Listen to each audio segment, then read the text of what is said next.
ओम शांति।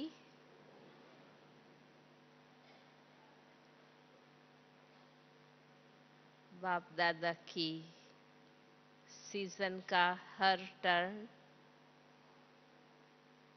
अपने आप में विशेष होता है और उसमें भी जो टर्न कोई न कोई यादगार त्योहार वाला होता है तो हमें और स्वयं के पुरुषार्थ को चेक करने का मौका मिलता है।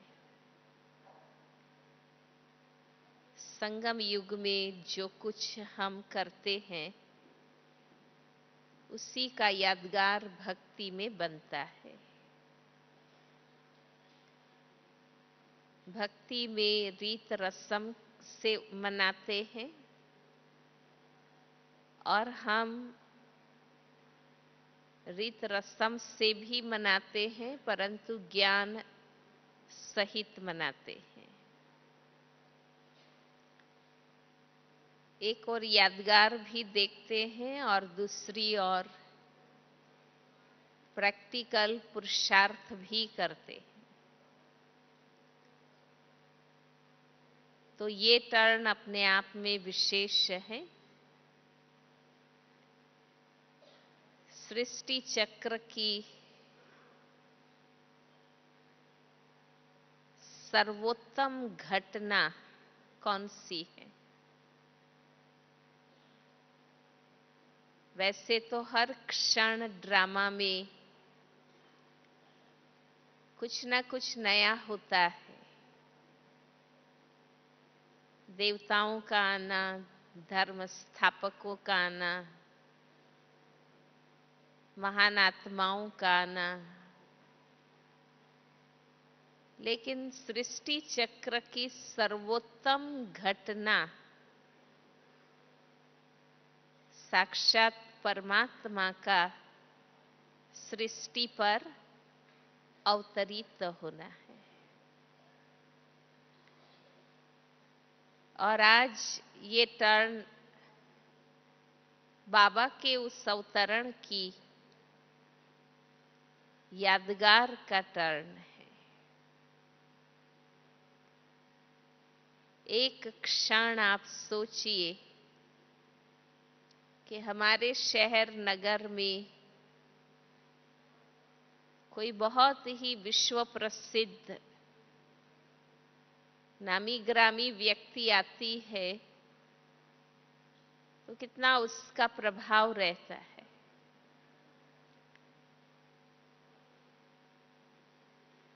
अभी आप सोचिए कि स्वयं परमात्मा के अवतरण का यादगार त्योहार और प्रैक्टिकली हम बाबा के बच्चे परमात्मा अवतरण के साक्षी, उनके मिलन के आनंद को प्राप्त करने वाली आत्माएं, और उसमें भी आज का दिन लौकिक रूप से, दुनियावी रूप से, हम भारतवासी तो ज्यादा इन बातों में नहीं जाते हैं, लेकिन अब चूंकि पूरा विश्व ग्लोबल विलेज बन गया है और कम्युनिकेशन के माध्यमों से इतना नजदीक आ गया है कि एक दो के कल्चर का भी इंटरेक्शन होता है। तो वैलेंटाइन डे जो कहते हैं उस हिसाब से हम सबका प्यार भी एक बाबा से। तो दोनों चीजें हमें चेक करनी है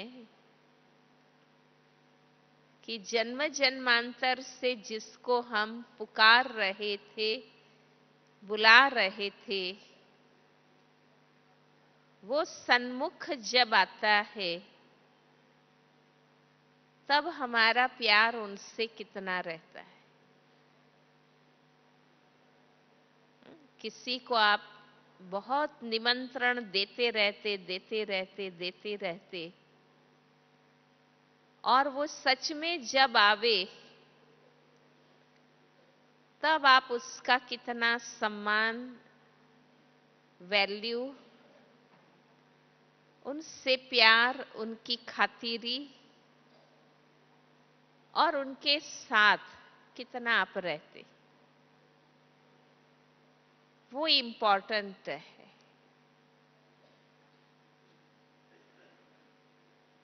तो जिस बाबा को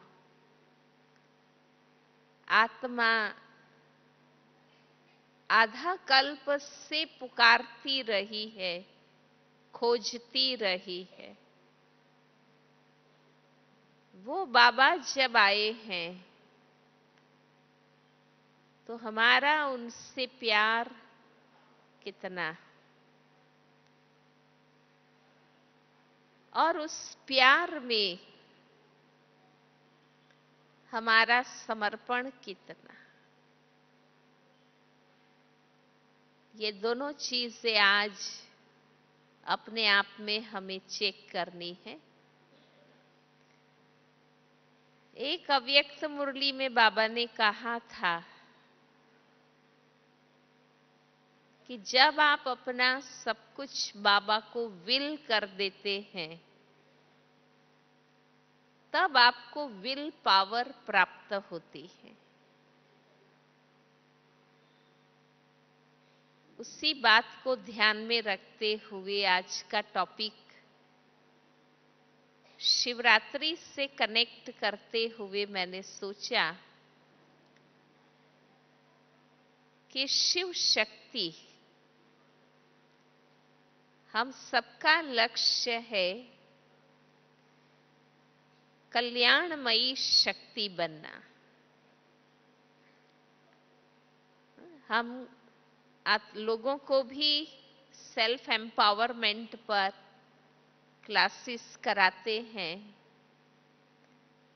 कि ज्ञान समझ फिर भी हर एक में कुछ न कुछ है, पर शक्ति का 3 मतलब है: सेल्फ कंट्रोलिंग पावर, खुद के संबंध, सेल्फ रूलिंग पावर, और इससे अपने आप को ऐसा बनाना जो इंस्पायर कर सके। शक्ति माना दूसरे को कंट्रोल करना नहीं, पर शक्ति माना स्वयं ऐसा बनना जो दूसरों को इंस्पायर कर सके। जो बाबा मम्मा, हमारी दादियों ने और बड़ों ने किया है कि उनको देखकर हमें और उमंग आता, हिम्मत आती, पुरुषार्थ बढ़ता। हम सब ज्ञानी तो आत्माएं हैं, सद्ज्ञान हमें मिला है, सत्य ज्ञान स्वयं में ही एक शक्ति है।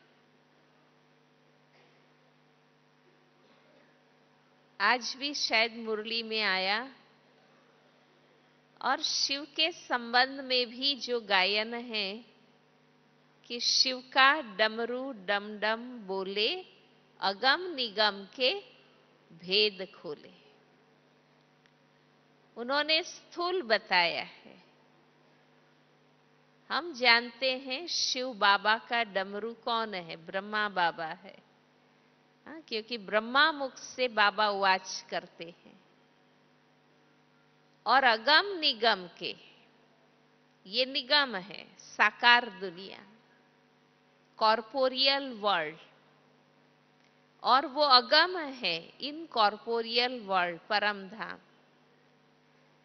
तो अगम निगम के भेद खोले, माना स्थूल सूक्ष्म और मूल के सारे भेद राज बाबा खोलते हैं। जितना बाबा के सत्य ज्ञान की परख हमें आती है, आत्मा सत्य समझते ही शक्तिशाली बनने लगती। इसलिए अगर हमें शक्तिशाली बनना है, क्योंकि समय अनुसार बाबा हम सबसे इसी अवस्था की अपेक्षा करते हैं कि अब माया के कोई भी स्वरूप का और जीवन और संसार की कोई भी परिस्थिति का नेगेटिव प्रभाव हमारे पर न पड़े। माना कोई भी कारण, कोई भी बात चाहे व्यक्ति द्वारा सामने आती है या प्रकृति द्वारा आती है, वो हमें चलित न करे। हमारा पुरुषार्थ एक रस ऊंचा होता रहे। पिछले बार 25 दिसंबर वाली मुरली में भी बाबा ने हम सबका ध्यान खींचा था कि आप सब पुरुषार्थी हैं, चेकिंग करते हैं, स्व परिवर्तन का प्लान भी बनाते हैं। ये तो बाबा ने हम सबको सर्टिफिकेट दिया कि ऐसे नहीं है, पुरुषार्थ नहीं करते हैं, चेकिंग नहीं करते हैं, ये सब करते हैं, पर कभी कैसा कभी कैसा, कभी तीव्र पुरुषार्थी, कभी ढीले पुरुषार्थी। तो बाबा ने हम बच्चों को इशारा दिया था कि फाइनल रिजल्ट अचानक होनी है, कभी भी होनी है,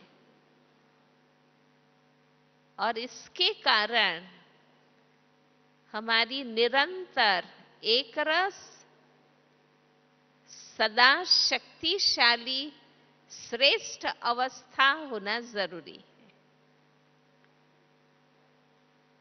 तो ये हम सब अपने आप में वही अब लाना चाहते हैं कि समझ है, पर समझ के अनुरूप स्थिति भी सदा हमारी रहे, इतने हम शक्तिशाली बन जाएं। अब वो शक्ति आत्मा में कैसे आती है, तो उसका पहला है कि सत्य ज्ञान की परख। बाबा के अनेक अनेक बच्चे ज्ञान में चलते हैं, पर यही सत्य है। जितना हम ज्ञान के एक एक पॉइंट सत्य है ये परखते हैं, समझते हैं, तो हमारे में शक्ति आती है, हम निश्चय बुद्धि बनते हैं, उनका स्वरूप बनने के पुरुषार्थी बनते हैं। ये भी एक शक्ति है। हर कोई निश्चय बुद्धि नहीं होता, हर कोई पुरुषार्थी नहीं बनता सत्य को समझने के बाद भी। तो सत्य ज्ञान सिर्फ जानना नहीं है, सिर्फ सुनना नहीं है, समझना है, परखना है। और जब वो परख आ जाती है कि यही सत्य है और कोई नहीं दे सकता है, और केवल बाबा ही ये दे सकता है, अभी ही मिल सकता है। ये परख आने के बाद ऑटोमेटिक आत्मा में शक्ति आने लगती है। अलबेलापन, ढीलापन, आलस खत्म होने लगता है। उसके बाद जो बाबा ने मुरली चलाई थी कि विल करने से विल पावर आती है, तो उस संदर्भ में कि सत्य परिचय मिलने के बाद बाबा से सर्व संबंध जोड़ना और उस एक की याद में रहना, जो पार्वती के लिए गायन है कि उसने सूर्य के सामने एक टक साधना की, ये उसका गायन है। तो कोई स्थूल सूर्य की बात नहीं, पर मन की आंख सदा ज्ञान सूर्य बाबा के प्रति, कोई चीज के प्रति लगन नहीं,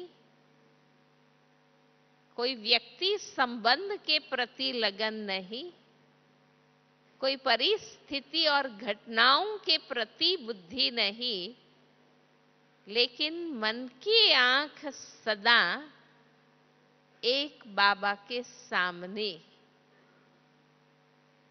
तो ये साधना, जिसको बाबा कई प्रकार से वर्णन करते हैं कि अव्यभिचारी योग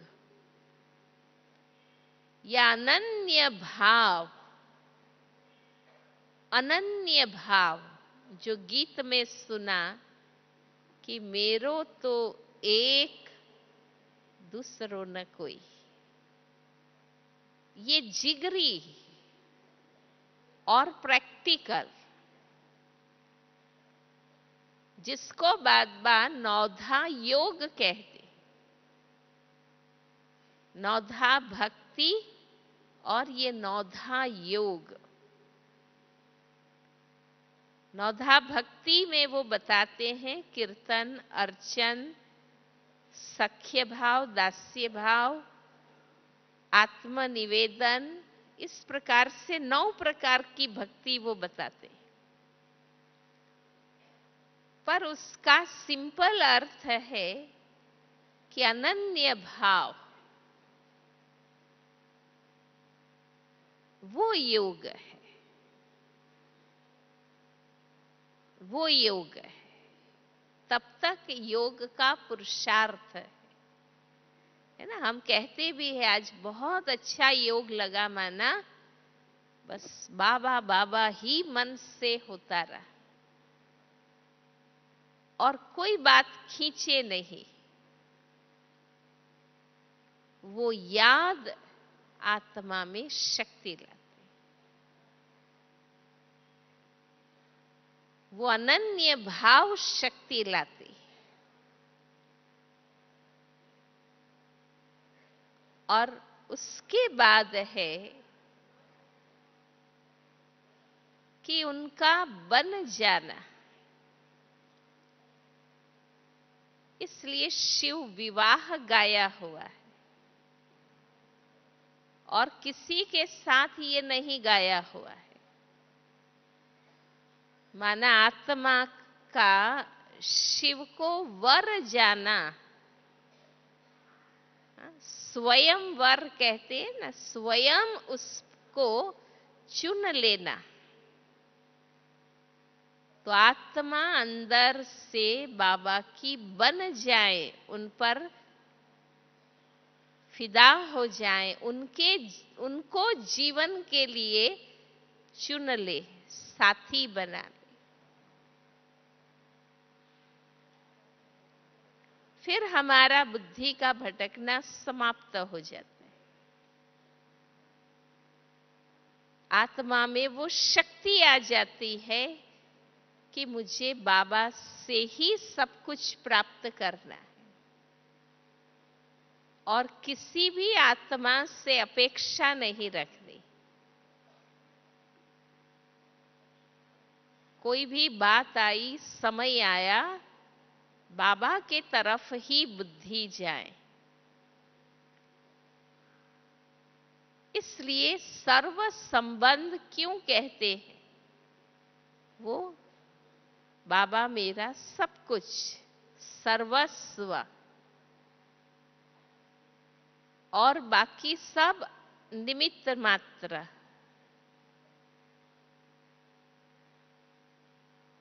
अब हमें अगर अपने पुरुषार्थ में तेजी लानी है, तीव्रता लानी है और शक्ति भरनी है, तो हमारे पुरुषार्थ में, योग तपस्या में, ज्ञान पढ़ाई में, सेवा सहयोग में ये क्वालिटी लानी कि वो ही सब कुछ। इसमें टाइम बढ़ाने की बात नहीं है। टाइम तो जितना भी मिलता है हमारा बाबा के लिए है, पर नेचुरली एवरेज प्रतिदिन 3-4 घंटे ही हमें मिलते। एवरेज की बात में कर रहे, पर टाइम तीव्र पुरुषार्थी माना 2 घंटे करते हैं तो 4, वो बात नहीं है, पर क्वालिटी बढ़ाना है। अपने पुरुषार्थ की क्वालिटी को अच्छा बनाना, उसमें ये बात आती है कि एकटक साधना, अनन्य भाव,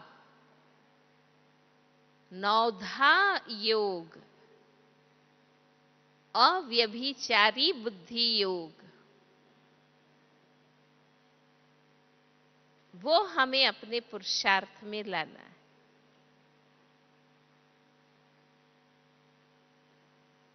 और भी एक जो गायन है शिव का, अर्धनारीश्वर, कंबाइंड स्वरूप, शिव और शक्ति कंबाइंड स्वरूप,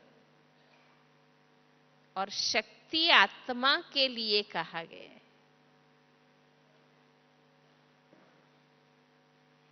कंबाइंड, हर बात में बाबा,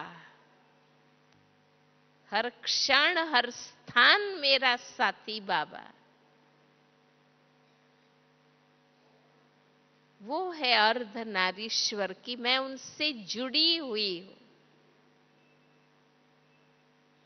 ये चीजें शक्तिशाली बनाती है। इसलिए उसको बाबा शिव व्रता कहते हैं, पिता व्रता कहते हैं, पति व्रता जो कहते हैं कि बाबा सब कुछ है, पिता भी है, साथी भी है, सब कुछ है।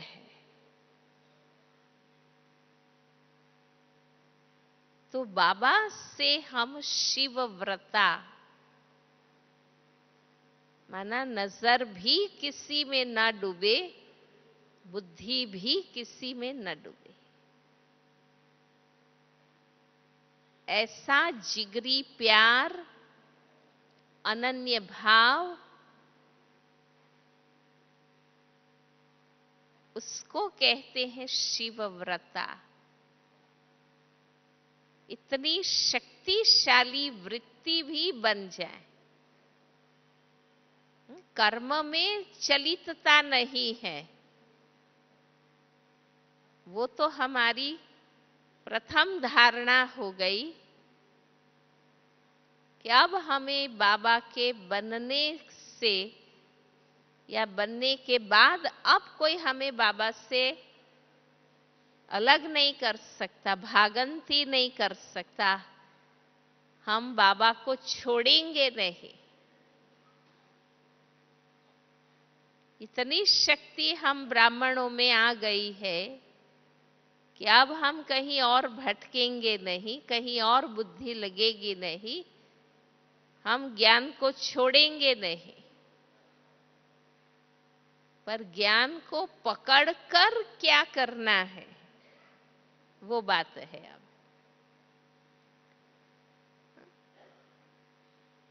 हम भागंती नहीं होंगे, बरोबर है, पर बाबा के बनकर, बाबा के रहकर हम क्या करें, वो क्वालिटीज लाना कि जो उनको ही याद करना, जो उनको पसंद है वही श्रीमत से चलना, मन समर्पित कर देना, मनमत नहीं श्रीमत। अब जो करना है वो ये सब करना है कि वो कहे वो ही करना, उनको जो अच्छा लगे, उनके जो डायरेक्शन है वो ही मानना।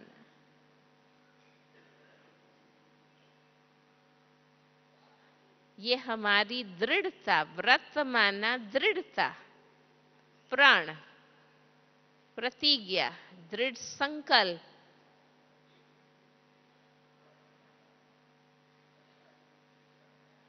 भक्ति में सोचते हैं ना कि भी व्रत लिया है, टूटना नहीं चाहिए। भगवान कोई नाराज नहीं होता है, पर अगर व्रत टूटता है तो हमारी अपनी शक्ति ही खत्म होती। आप देखो जो भी धारणाएं बाबा ने बताई है उसका पालन निरंतर है तो आपका विल पावर बढ़ता है। इसमें क्या है, खा लिया तो क्या है, आज नहीं उठे तो क्या है, आज क्लास नहीं किया तो क्या है, वो चीज की बात नहीं है। ऐसा नहीं है कोई तुरंत प्रभाव हमारे पर आ जाएगा, हाँ? परंतु एक संकल्प को तोड़ना, खुद के विल पावर को खत्म करना, क्योंकि फिर से उस लेवल तक मन को बनाने में फिर वापस पुरुषार्थ करना पड़ता है।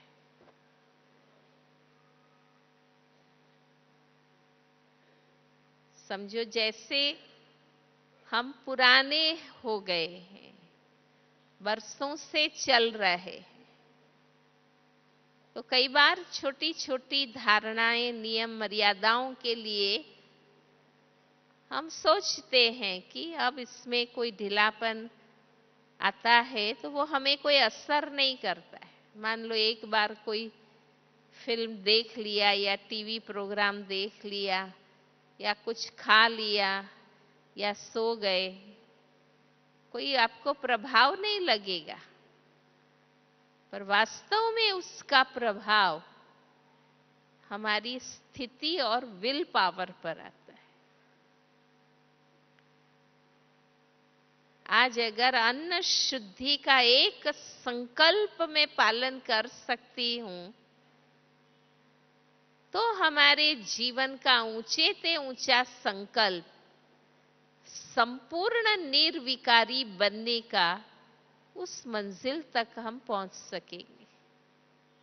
अब एक छोटे से संकल्प को अगर हम बना के नहीं रख सकते हैं, तोड़ देते हैं घड़ी घड़ी, तो इतनी ऊंची मंजिल पर हम कैसे पहुंचे। तो जो हमारी बेसिक, मूल, फाउंडेशन की बातें हैं, वास्तव में फाउंडेशन पर ही तो सारा भवन खड़ा रहता है। ऐसे जीवन की जो प्राथमिक हमारी धारणाएं हैं, बातें हैं, जो ज्ञान में आते ही हम अपने जीवन में पक्की करते हैं, उसी के आधार पर ही तो ये ब्राह्मण जीवन और ये रूहानी स्थिति है।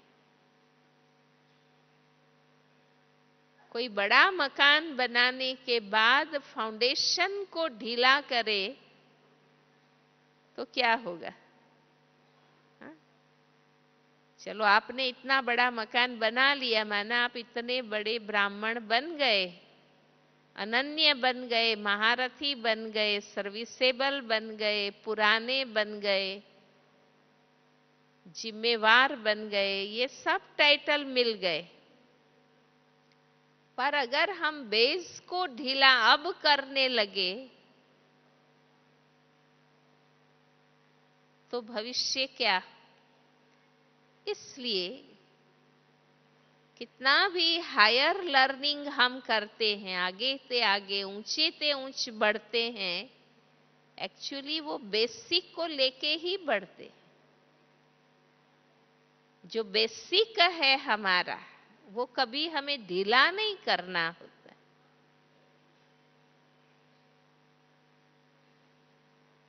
और ही जो हमने त्याग किया है वो इतना नेचुरल रूप से जीवन में आ जाए कि हमें वो इच्छा या संकल्प ही ना उठे उस दिशा। तो ये जो अंदर अंदर खुद की एम्पावरमेंट करनी है, उसके लिए हमें खुद ही खुद से बात करनी है और गहराई से हर बात को समझनी।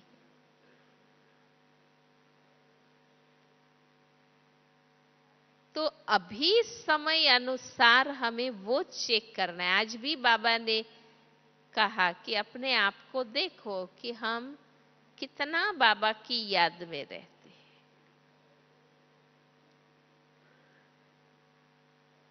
एक है कि चिंतन, एक है ज्ञान मंथन, पर याद मुझे आती रहे, याद बनी रहे,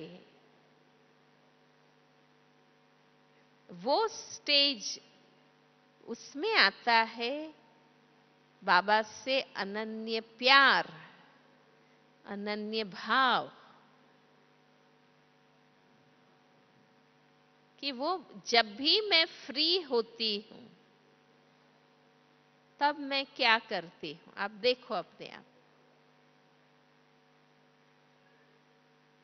तब मैं क्या करती हूं, मुझे कौन सी इच्छाएं होती। इससे हमें पता चलता है कि मेरा सच में बाबा से लगाव झुकाव कितना है। एक है कि ऑफिशियल जो रूटीन हमने बना दिया वो समय पर करते रहना, वो अच्छी बात है। पर एक है कि जब हम फ्री हैं, हमारे सामने कोई पुरुषार्थ का प्रोग्राम, संगठन, वो बात नहीं है, हम अकेले हैं और फ्री हैं, तो हम क्या कर रहे हैं? उस समय हमारे मन की गति, दिशा, इच्छा क्या होती है? तो इससे हमें खुद का पता चलता है कि मेरा एक नेचुरल आकर्षण बाबा के प्रति कितना है, उस याद का आनंद कितना मिलता है। हमने दादियों के जीवन में देखा, और अब हमारी जो दादियां हैं सब में मैंने देखा कि जैसे जैसे वो आगे बढ़ रहे हैं, उनका जो बाबा के लिए अनन्य भाव है वो बढ़ता जा रहा है। माना घंटों वो उस याद के आनंद में बैठ सकते हैं, रह सकते हैं। फिर प्रवृत्ति कम, संबंध संपर्क कम होते हुए भी आत्मा याद के आनंद में रहती। वो हमारा बढ़ता जाए। एक समय था, जरूरत थी, हम विस्तार में गए, अनेकों के संपर्क में आए, अनेकानेक सेवा प्रवृत्तियां की, वो जरूरी था। अब के समय अनुसार समेटते जाना, सार में टिकना और उस याद के आनंद में रहना, तो जितना अंदर निरंतर बाबा का खिंचाव, स्मृति, प्यार, वही चेहरे और चलन से अपने आप दूसरों को अनुभव होता जाता है।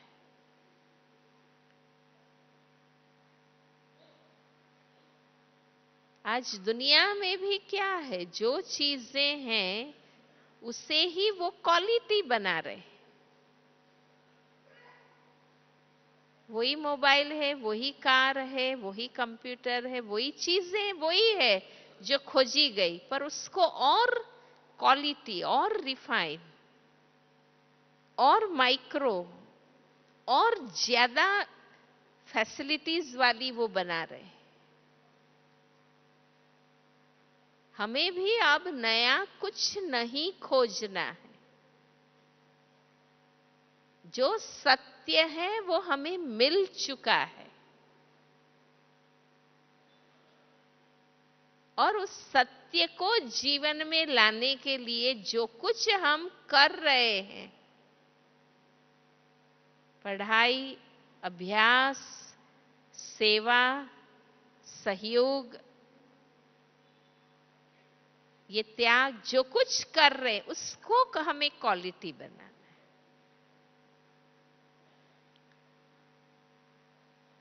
वो हमें चेक करना है। उसको कहते हैं कि पिता व्रता, पतिव्रता, शिव व्रता, माना उस संकल्प धारणा लगन में पूरा मगन, दृढ़ता, तब आत्मा शक्तिशाली। बाबा कहते हैं ना, ऐसा बनने से जमा जल्दी होता है।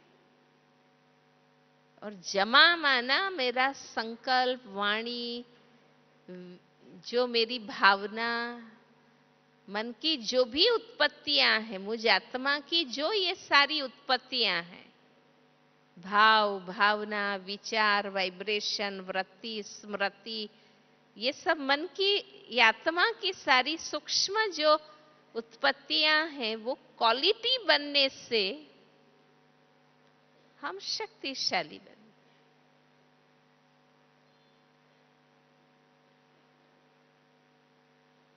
अगर खुद को, जैसा बाबा कहते हैं, अचल, अडोल, एक रस,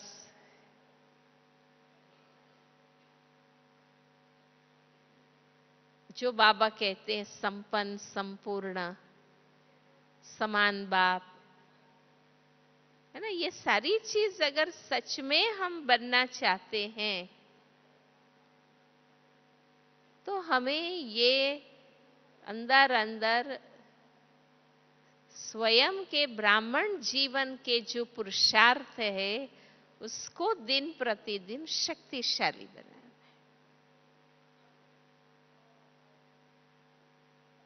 और उसके बाद आता है कि प्रैक्टिकल समर्पण कितना,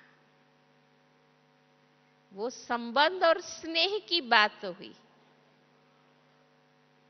जिससे मन और बुद्धि में एकाग्रता, एक रसता आती है।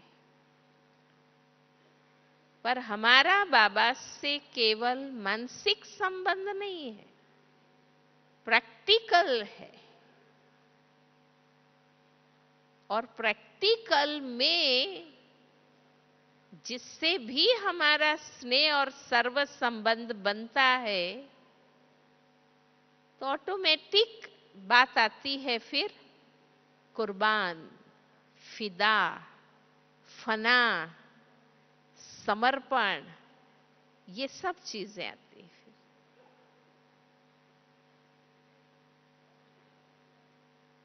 जो हमारे पास है, स्थूल और सूक्ष्म, वो कितना बाबा के प्रति कुर्बान।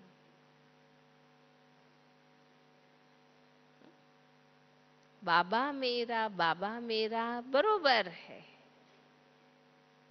पर मैं बाबा की वो कितना प्रैक्टिकल में।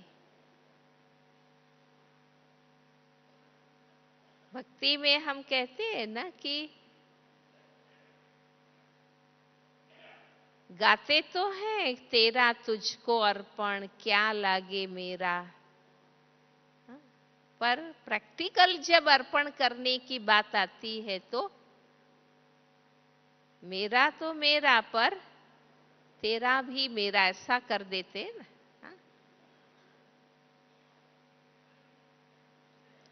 बाबा पर अधिकार करते हैं ना कि बाबा आप तो हमारे हो ना, आप तो हमें मदद करो, आप हमारा ये ठीक करो, तो कितना हम अधिकार लगाते।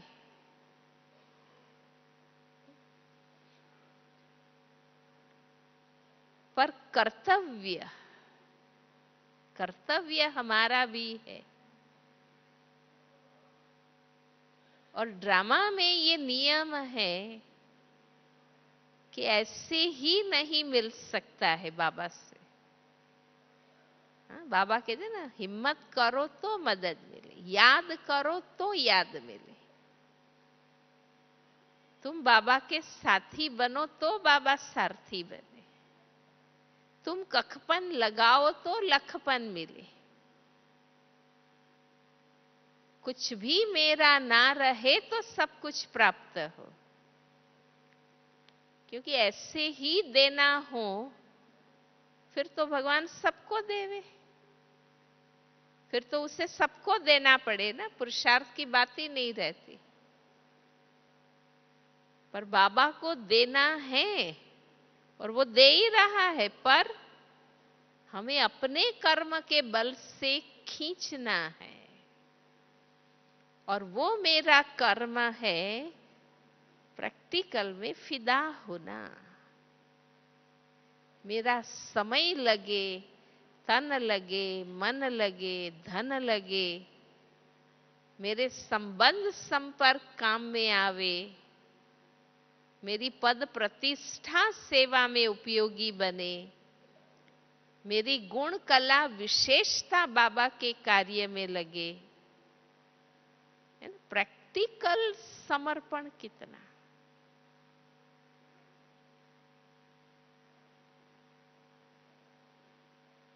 वो हमें चेक करना है।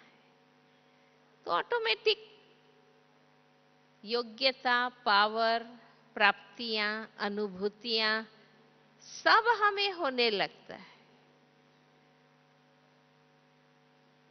हमें भगवान से अपना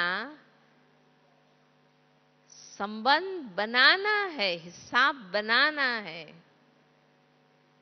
जैसे जिससे हिसाब किताब है तो मन वहां खींचता है ना।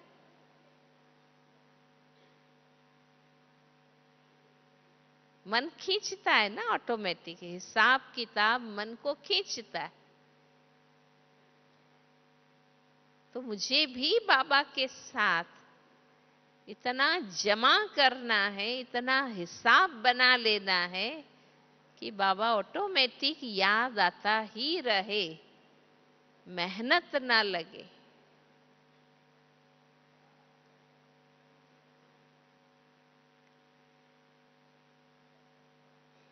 जैसे वो कहते हैं ना कि मैं इतनी तुमको भगवान याद करता हूं, प्रार्थना करता हूं, तुम्हारी दुआ मांगता हूं, आप क्यों नहीं तुरंत जवाब देते? उसमें बताते हैं ना कि तुम भूले करते हो, उनकी सजा भी तो मैं तुरंत नहीं देता हूं ना। हर चीज समय पर उसका फल आता है। बाबा ने नहीं कहा कल पहले जिसने बीज बोया है वो अपने आप बोएंगे। माना प्यार ऐसे ही नहीं होता है। प्यार की निशानी ही ये है कि आप उसको टाइम देंगे, धन देंगे, चीजें उनके लिए लगाएंगे, मन लगाएंगे। आपका जो कुछ है वो उनके साथ शेयर होने लगेगा, उनके प्रति लगने लगेगा, और तब मन वहां टिकता है। सिर्फ शुष्क सूखा सूखा प्यार करने से मन नहीं लगता है। मन ठर जाए, ये जो बाबा कहते हैं वो तब होगा जब प्रैक्टिकल में प्यार, जो कुर्बानी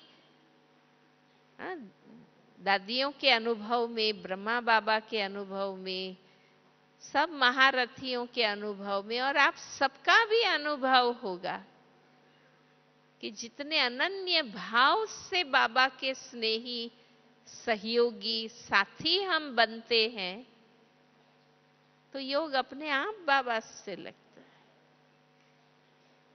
सहज महसूस होता है, मेहनत नहीं करनी पड़ती।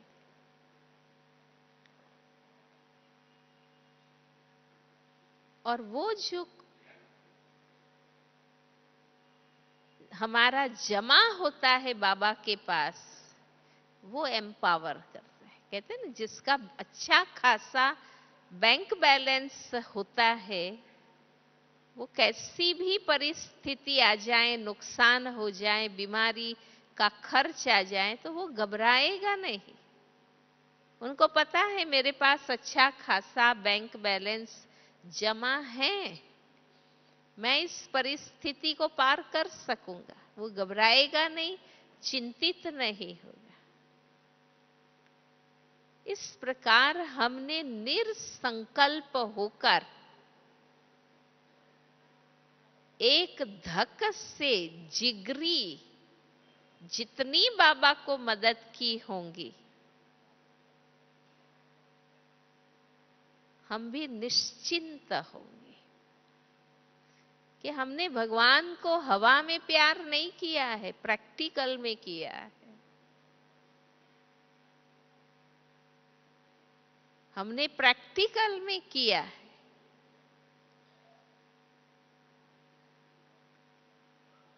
तो वो समर्पण, कहो वारी जाना, कुर्बान जाना, फना होना, फिदा होना, उस आत्मा में ताकत आती। इसलिए कहते हैं त्याग में शक्ति है, भोगने में शक्ति नहीं है। भोगने में आत्मा बोझिल बनती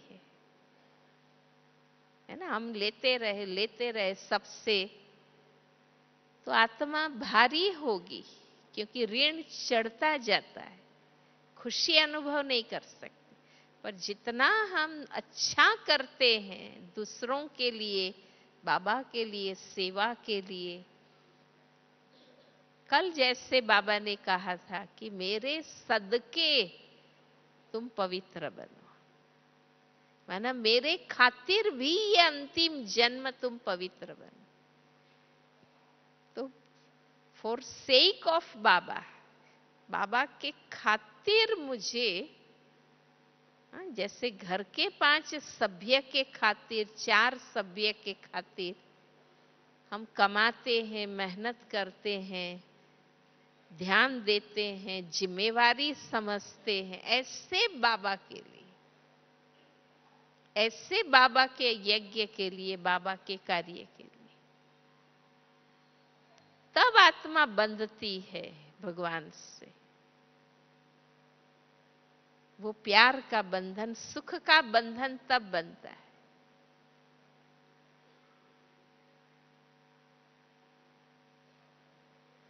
और लास्ट है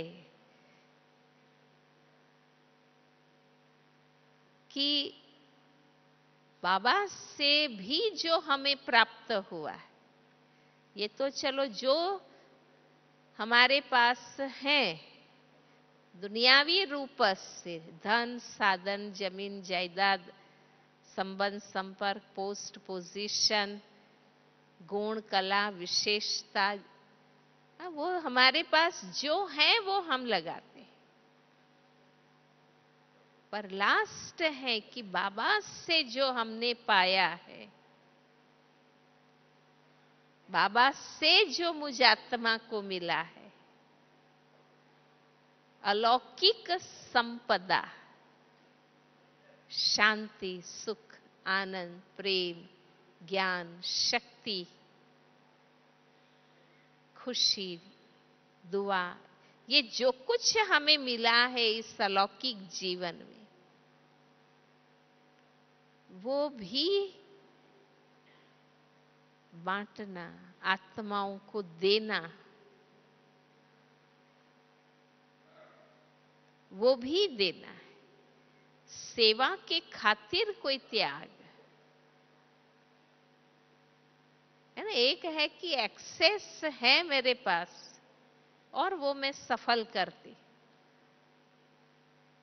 मुझे 5 साड़ी की आवश्यकता है और 10 है और मैं 2-4 किसी से को देती हूं, तो वो अलग है, वो दान है। त्याग है कि 4 की जरूरत है, 4 है फिर भी 1 देती हूं, 2 लगा देती, त्याग। बाबा को काम में आ जाना, आत्माओं का उपयोगी बन जाना, अपनी अलौकिक संपदा आत्माओं को देना, जिसको बाबा आजकल कहते मनसा सेवा, हर आत्मा को प्राप्ति कराना, चलन चेहरे से देना, ये करते हैं तो हम शक्तिशाली बनते, तब हमारे में विल पावर आती। जो हम सोचते हैं ना कि दादियों में इतनी शक्ति कैसे है, उन्होंने दृढ़ता कैसे रहती, हम घड़ी घड़ी क्यों हिल जाते हैं, डिले हो जाते हैं, या इतनी दृढ़ता क्यों नहीं रहती? क्योंकि वो शक्ति समर्पण से आती। इसलिए विल करें, बाबा को विल करना माना लगा देना, बाबा के प्रति समर्पण करना, मरने के बाद नहीं, जीते जी। जो चीज आपकी रही नहीं वो आप बाबा को कहते हैं कि बाबा आपकी है ना। जब आपने शरीर छोड़ दिया फिर तो आप मालिक नहीं है ना उस चीज का। तो मेरे मरने के बाद नहीं, जीते जी मेरे अपने हाथों से। तो विल करना जीते जी। चलो ऐसी है चीजें कि मुझे जितना जरूरी है उतना ही मेरे पास है, और मैं विल करती हूं कि मेरे मरने के बाद ये भी बाबा का, वो एक अलग चीज है। पर जीते जी करने के बजाय जीते जी मैं खुद भोग लूं और मेरा अधिकार न रहे तब मैं कहूं कि बाबा को, तो उस दो में भी अंतर है।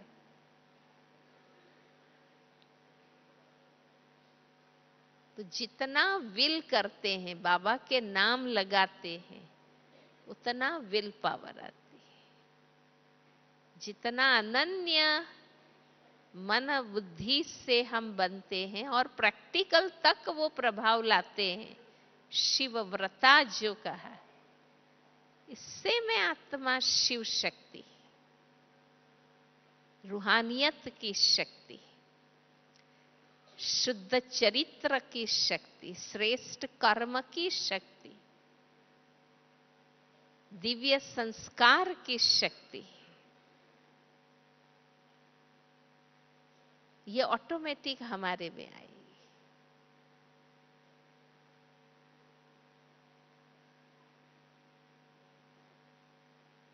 और बाबा कहते हैं कि अंत में जब जरूरत नहीं होगी, हाँ, तब कोई लगाने आएंगे तो बाबा थोड़ी लेंगे। बाबा कहते हैं ना, क्योंकि ये तो हिसाब है ना, हम देंगे तो उसका रिटर्न भी बाबा को करना है। इसलिए जब जरूरत है उस समय, आवश्यकता के समय निरसंकल्प होकर एक धक से बाबा का साथी बनना, तन से, मन से, धन से, जिस भी रीति से आवश्यकता है, उसके लिए बाबा ने कहा है कि मैं अंत तक मदद करने के लिए बंधा हुआ। तो इन सब बातों का योग की स्थिति, आत्मा की शक्ति से संबंध है। इन सब बातों का संबंध है। तो मेरे कहने का सार यही है कि सिर्फ ज्ञान योग का मानसिक बौद्धिक पुरुषार्थ नहीं, प्रैक्टिकली बाबा के लिए उपयोगी बनना, बाबा के लिए कुर्बान जाना, बाबा के लिए अपना उपयोग कर देना, ये भी आत्मा में शक्ति भरता है। और अब ऐसे शिव शक्ति, ऐसी कल्याणमयी शक्ति, रूहानी शक्ति, योग शक्ति, संकल्प शक्ति, जो आप कहो, ऐसी शक्तिशाली आत्मा बनने की हमें आवश्यकता है और जरूरियत भी। तो शिवरात्रि का टर्न है और आज बाबा के साथ के प्यार का दिन है। तो उस प्यार में हम अपने समर्पण को भी चेक कर लें। ओम शांति।